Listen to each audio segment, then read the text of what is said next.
all the hotel's amenities as part of my homeowner's dues. She still looks confused. Don't you have tourists underfoot all the time? Not in my building, and some facilities are reserved just for the owners. We always get the first and best service. The food is decent, the housekeeping staff is fantastic. It works for me. As I drive through the gated entrance, I glance over at her wide eyes.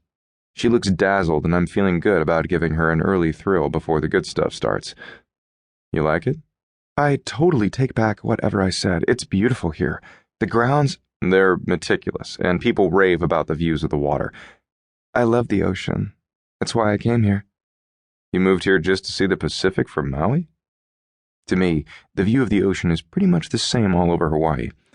LA isn't much different from Honolulu, honestly. Just a few more palm trees and Hawaiian street names. Not exactly. I came with an ex-boyfriend because we wanted to see the views around the island. But we could only afford a one-way ticket. We figured we'd work all winter at a resort or something, save a little, and fly back home when we were ready. But you loved it so much you decided to stay? No. After work one day, I returned to our little shithole apartment to find that he'd moved out, taken our savings, and flown to Denver. Bastard. She shrugs. It wasn't going to last. He liked smoking pot more than working, which explains why he headed to Colorado, not home.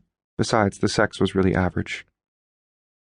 Keeley doesn't look like she's broken-hearted over this jerk, but I know how crazy someone hung up on the wrong person can behave.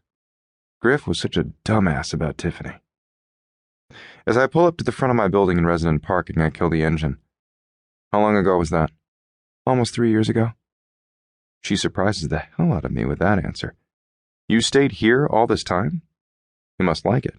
Maui is paradise, right? I toss over my shoulder as I step out of the car and jog around to her side, then open her door. I could never afford the roof over my head and a plane ticket off the island at the same time. In the ages-old tradition of saying, I told you so, my mom won't lend me the money to leave, so here I am. She stands. Can we talk about something else? Sure. I shut the car door and lock it as I lead her toward my unit.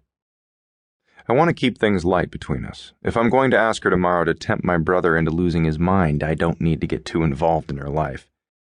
We're here to have a good time. Yet all these questions run through my head. How long had she and Dirtbag been together?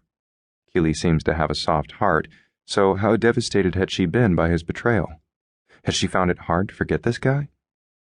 Already I know the sex between the two of us won't be anything but amazing, but I wonder if she still misses the ex. Will she think of him, even accidentally, while I'm inside her? Okay, I need to stop that train of thought.